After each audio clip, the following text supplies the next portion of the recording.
Hi guys, it's Mrs. Morrow. I'm so missing you today. It is Thursday. Wow, it's so weird when we even just missing one day of the week because we had Monday was Memorial Day, so we had it off.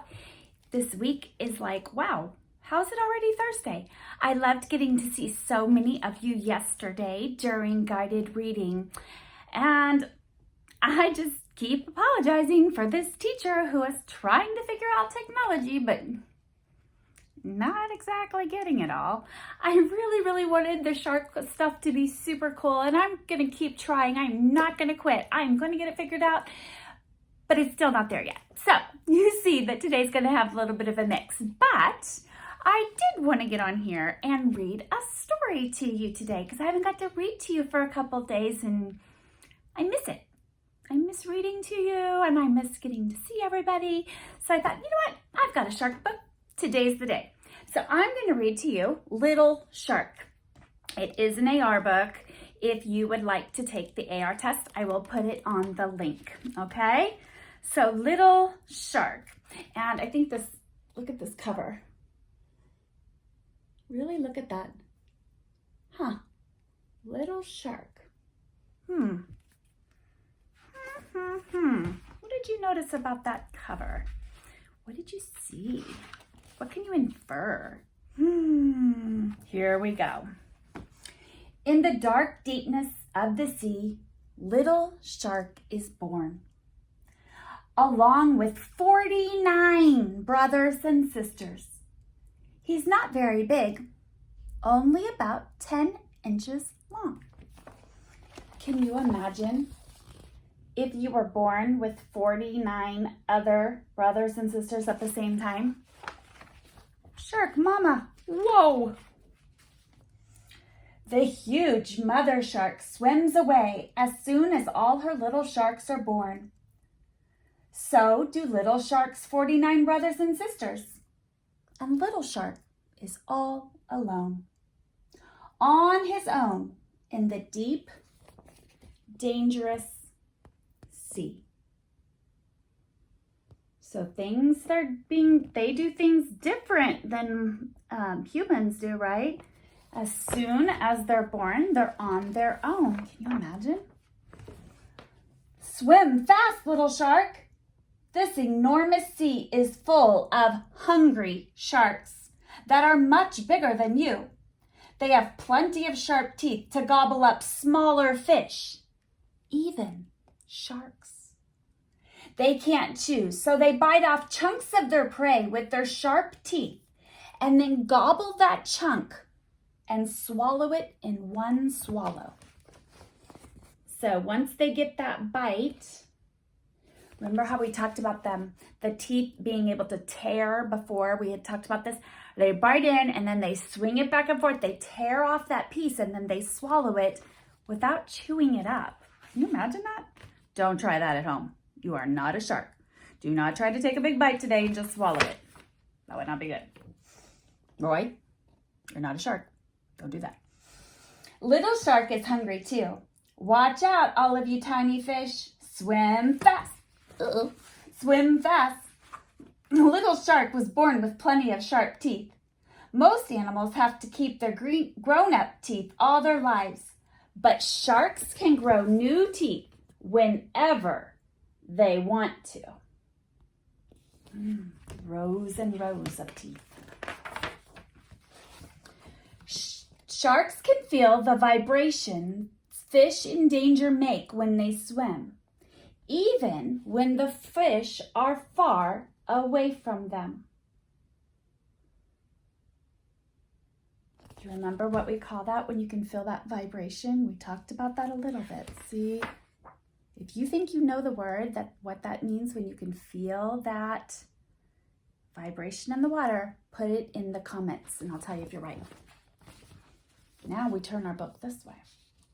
Little Shark keeps swimming and swimming in the deep darkness of the sea. So look, this is a great picture to illustrate kind of the zones of the ocean. Kind of neat. Little Shark keeps growing and growing eating and growing as he swims.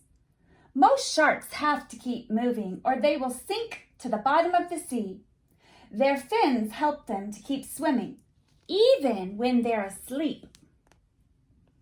So we have a diagram, and this is the dorsal fin, the second dorsal fin, so one's the big one and then the little one, the tail fin or caudal fin, the anal fin, the pelvic fin, pelvic's like your tummy, and the pectoral fin, and the pectorals like your pec muscles are at your chest.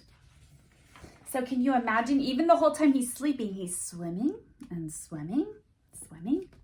Kind of reminds me of Nemo, that movie where it's like, just keep swimming. All animals need oxygen to live. We get it from the air we breathe. But sharks and other fish get it from the water they swim in. So if you have a fish at your house, you know that because it doesn't come to the top for air. Most sharks have to keep swimming, so water full of fresh oxygen can pass through their gills. That's how they breathe. So they take the oxygen in through their mouth and it passes through their gills, those little slits. You'll see that on your vocabulary today. Little shark's skeleton isn't like the skeleton of other fish. Other fish have hard bones. A shark's skeleton is made of rubbery cartilage, like the tip of your nose, not like your bones. You see? So this is a codfish and how he has all the bones inside. But look at the shark skeleton, it's cartilage. So it's more flexible, right? Because your end of your nose is more flexible. Little shark doesn't have smooth and slippery scales like other fish. Shark skin is covered with thousands of tiny, curved, sharp tips like shark's teeth. Years ago, people used this rough shark skin instead of sandpaper to rub wood smooth. So this gives us the close-up picture of what his skin looks like. So do you see how it has these like little hooks? So if you put your hands like this, it would catch on your fingers and it would be kind of sharp. But when we talk about a dolphin or something, they're real smooth. If you feel them, they're very smooth. Little shark keeps swimming and eating and growing. What kind of shark do you think little shark will grow up to be? He's definitely getting bigger and bigger. Do you think you know? Will he be a mako shark? A white tip reef shark? A megamouth shark? A bull shark? A sand tiger shark? A blue shark? A leopard shark? A hammerhead shark? A great white shark? A spiny dogfish shark? Look at all these different kinds of sharks. Little shark has grown into a big blue shark. See? No big shark has caught him. No fisherman has caught him either. Little shark will reach 12 to 13 feet long. So stop and think about that for a second. When he's born, he's less than a foot. He's 10 inches, right? It takes 12 inches to be 1 foot. So when he's born, he's 10 inches. But when he grows all the way up, he's 12 to 13 feet. That would be like if I stood up. Let's see, how would we describe this? Okay, so let's say that your dad stands up and then your mom stands on top of his shoulders. So they're stacked up together. That long, the shark would still be longer than both of your parents stacked on top of each other. Can you imagine that? From less than a foot to that?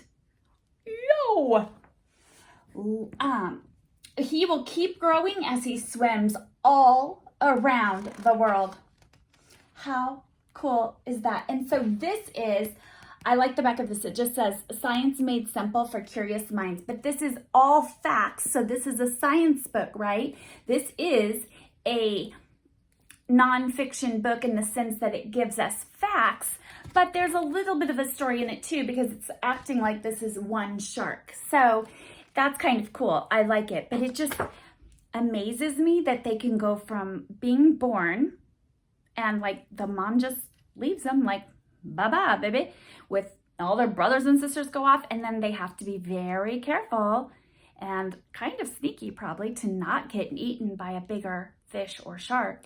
And then when they grow up, they are so huge and amazing. I think sharks are super cool. I love to learn about them. I'm going to try to attach some pictures either today or tomorrow that when we always go to Hilton Head, like an island in the summers, and where it is, they have sharks. And so sometimes my boys have accidentally caught sharks on their fishing hooks, like not huge ones, but some sharks, like baby sharks. We always put them back. Don't worry, we always put them back, but it's kind of cool to see. So I'm gonna try to send you some pictures. I will talk to you guys in just a little bit. I love you and I miss you, and I hope you're having a fabulous day. Don't forget, tomorrow is our party, our luau. We're gonna do a long distance party and it's going to be awesome. Bye guys.